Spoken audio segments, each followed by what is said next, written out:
Hello and welcome to Conquered with me, Miss Shally. Today on the show, she is one of my personal favorites. She has won a lot of awards. We know her from Yo TV, and she was also the host of the South African version of So You Think You Can Dance. Sade, welcome. Hi, Miss Shally. How are you today? I'm fantastic, thanks. How are you? I'm good. Sade, you had your major break with Yo TV, and before then, have you always wanted to be a TV personality? Not really, no. I don't think I did want to be a TV personality. It just kind of happened. I started off as a child model, and then that led to TV ads, which led to lots of auditions for different shows and stuff like that. I started presenting when I was 7 years old for a show that many people don't remember. It was called On the Rock, and it was on TV1 back in the day, before mini TV started. It was literally 5 minutes long. It was a very short show.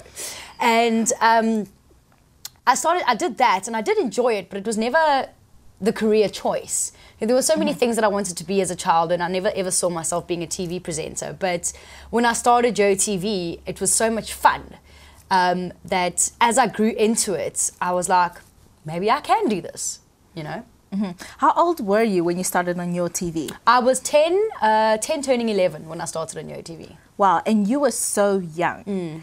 And you know, being a role model to others and yet so young, did it put a lot of pressure on you? It did put a lot of pressure on me because you don't, you know, when you're that young, you don't see yourself as a role model. In your eyes, when you're that young, a role model is someone who's a lot older than you, not someone who's the same age as you. So it did put a lot of pressure on us because as we were growing, you know, turning 16, 17, 18, you just want to be a young, crazy teenager and enjoy your youthful years. But then we had to be reminded that people out there, or kids out there, who may be even the same age, look up to us. So we had to like dumb it down a little bit. Like, you know, I couldn't go out there and have crazy parties with my friends. I had to remind myself that I'm a role model now. So you having to be a role model at a young age, do you think that has taken away, you know, the joyness or for you to enjoy, you know, your teenage times? I think to a certain degree, yes. I also think that even just being a kids presenter at that time takes that away from you because you have so many eyes on you all the time. Everyone's watching you, from the kids to the adults to the parents, everyone's watching you. And because you're seen as a role model, anything that you do that is seen in a bad light is immediately highlighted. So I do think that it does take away from a lot of it because, you know, when you're 16, when you're 17, when you're 18, you're going out with your friends, maybe you're drinking, maybe, you know, you're being a hooligan, you're enjoying your teenage life, and it was hard to do that. Also, I worked most of my weekends, so I didn't have time to jaw. I really didn't have time to like party it up, you know. It was school, work, school, work, school, work. So it was hard, yeah. So with school, did you manage to finally finish your school? I did. No, working on Yo TV, they never took us away from school. We used to work after school or we used to work on the weekends. When it came to exams, they were very lenient. When it came to after school extramural activities, they were also quite lenient. You know, it was never a case of you have to be at work all the time. You know, no one cares about your schooling. Schooling was so important. It was the first thing, then came work. So all of us managed to pass matric with distinctions and go to varsity and continue our education. It didn't stop us at all. And how did you manage to get that job on Yo TV? Right place, right time, I suppose. I just went to an audition. I went to an audition and I was so nervous. I remember I still went in my school uniform because it was straight after school, and I was so nervous because we had it was a monologue. It wasn't even like, it wasn't a script, it was lines, so many lines. And I did the audition and I got the job immediately. They were like, I think they were in the final part of the auditions, and I got the job immediately, and it was just luck. It was just luck. Wow. And why did you leave Yo TV? 10 years. 10 years later, I think it was time for me to leave. I dedicated my life to Yo TV. For 10 years, I had turned 21, and I felt like it was time for me to now live. It had been hard being on TV and being a young child star, and like I said, you constantly have eyes on you all the time. That I didn't get a chance to live my life. I was now veering into a young adult, but I didn't get to really be a teenager. So I felt that 10 years was enough. I didn't want to be a child star or a kids presenter when I was like 25.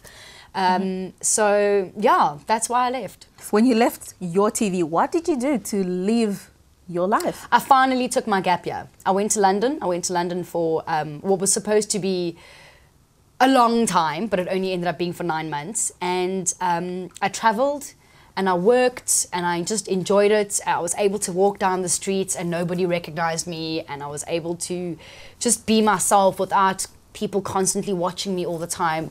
That freedom, you miss that freedom when you're constantly in people's watch all the time, and it was so nice to just have that freedom. And what made you return to South Africa? I got a job. I got a job in Cape Town, and I thought to myself, if I do this job, it's going to give me enough money to go back to the UK. Because when I came back to South Africa, I came back with no money. Me and my friends went on a massive Euro tour, and I spent all my money because I was like, it's fine, I'm going to go do this job, and then I'm going to come back to the UK. And then, unfortunately, the job didn't work out very well, so I was stuck here, and then I didn't go back. And I read one of the articles after you said you literally cried for about 3 months. 3 months. Yeah, I did. What was going on? I mean, you were already a brand in South Africa. People knew who Sade was. So what was really going on at that People moment? knew who Sade was as a child star. People knew who Sade was as a YoTV presenter. I just wanted to be an adult now. I didn't want to be known as the YoTV presenter for the rest of my life, which I've come to realize that I'm always going to be known as the YoTV presenter, because when you are on TV for 10 solid years, that's how people remember you. You impact people's lives. So I've eventually come to terms with it. But back then, it was not where I wanted to be. Like I said, I really just enjoyed the break. I was having so much fun in London. I was having so much fun traveling. I was having so much fun being in a different space that I wasn't ready to come home. I wasn't ready to come home. So when the job didn't work out and I was stuck here, it broke my heart because I was not ready to be home. I still had so much more that I wanted to do, you know.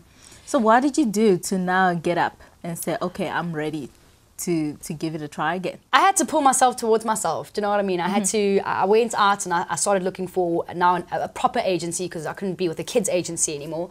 I went out and I found myself an agent, and I was just like, you know what? Put the positive vibes out there. You're here now. Something should come out. And 6 months later, so 3 months after I stopped crying, I went to an audition for So You Think You Can Dance, and I got that job. So it was almost like a blessing in disguise. Do you think it's cool to be famous? No, I don't. I think being famous is quite fickle. I find it quite harsh on the soul, to be honest with you, because people expect so much of you, and people put you on a pedestal, and they stop realizing that you're actually just a person and you're actually just doing a job. The difference is my job so happens to be in front of the camera. You know, like a model, her job is to pose, or it's to walk down the catwalk. And it's no different to the person who works at the bank or CEO of a major company. We're doing our jobs. Fame for me, it's supposed to be the bonus of the work that we do, and it's nice in a sense that people recognize you and acknowledge you for your work, and are grateful for what you can do for them and bring into their life. But it's hard work being famous. What would you say are the negative things of being always on the limelight? How people see you, how no matter what you do, people are watching, whether it's a good thing or a bad thing, whether it's a mistake or, you know, you're constantly being watched. Tabloids twist and turn stories into whatever they want. They can sell magazines and sell newspapers. So you constantly have to find yourself defending yourself. And when you become too defensive, then the public goes, why is she too defensive? So it's like a catch-22 at the end of the day, you know, like, it's so hard. But like I said, at the same time, you can touch so many people's lives. You can help so many people. You can encourage so many people. You can inspire so many people. So there definitely are pros and cons. Sade, let's talk a bit about your race. You are mixed race. Yes. How did people treat you differently because of that? Yes and no. A lot of people didn't realize that I was a that I am a mixed race, especially when I was growing up. A lot of people didn't realize that my father was white or my dad was, that my father was white or my mom was black. A lot of people didn't realize that.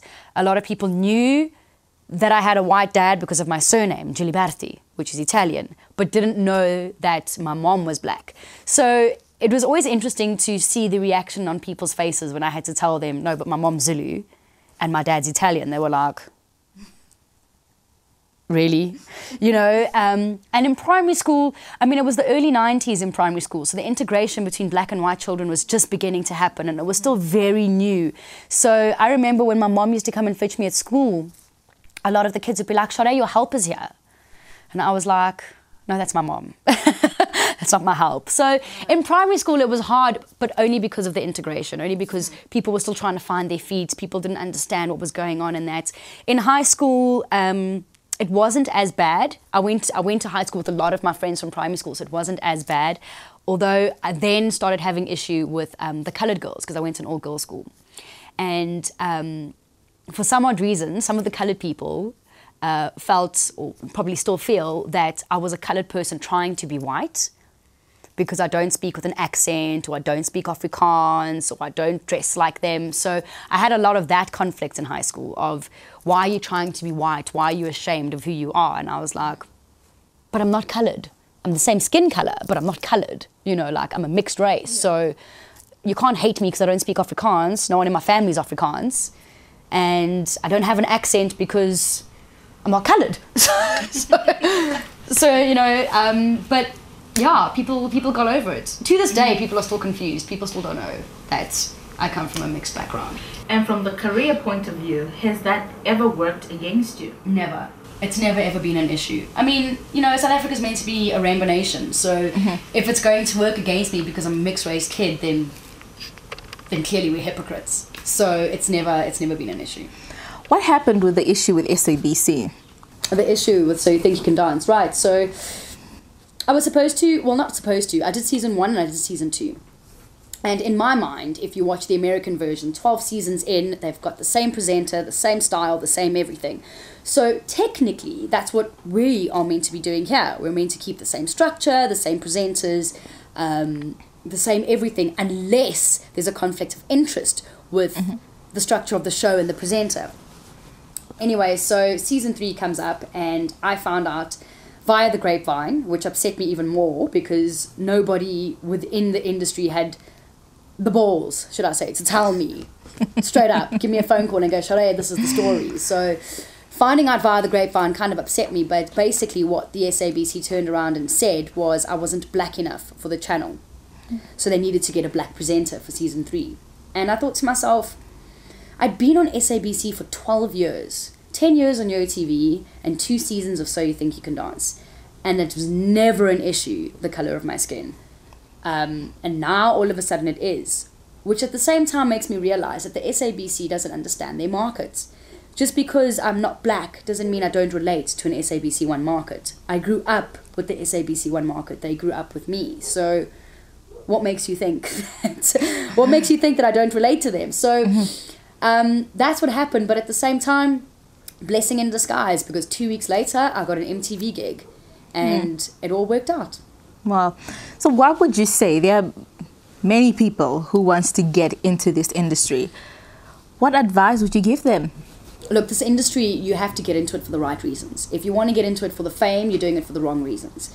If you want to get into it because you're passionate about telling a story, about presenting, acting, whatever it is, if you want to inspire people, if you want people to grow with you as a person, as a personality, then get into this industry. If you're in it for the money and the fame, wrong idea. Firstly, there's no money. Just get that straight. We're not all Bonang. She makes money, the rest of us don't. So there really isn't money. A lot of us do this because of the passion. So it's definitely one of the things that I'd say. It's a cutthroat industry. You're hot today, you're not tomorrow. So you need to have a very thick skin. If this is something that you want to do, you really have to have a thick skin. You can't be sensitive. well, I mean, not to say that you can't, because we're all sensitive, it's human nature, but you can't take everything to heart. You have to be so strong and strong-willed and have a tough personality, because people are going to break you down. People are going to tell you you're not good enough. People are going to tell you you're fat. People are going to tell you you're ugly. People are going to tell you all sorts of things.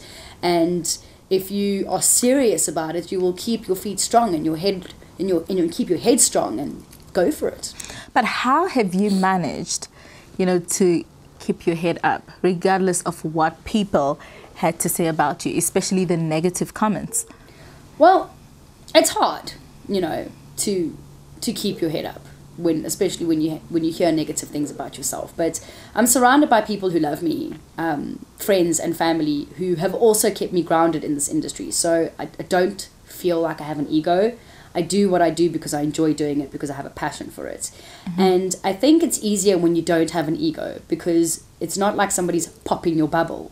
You're just like, it's fine. Not everyone's going to like you. This world is filled with negativity and positivity, and you must just get over it.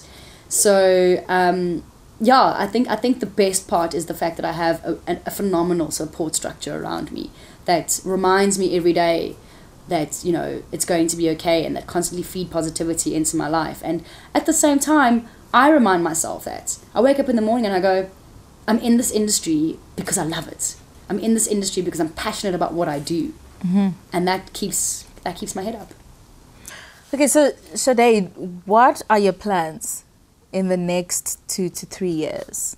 To be honest with you, I don't even know myself. A huge part of me would like to go back overseas, to give it a shot. I mean, when I went and I was 21, it was literally to just relax, have a break.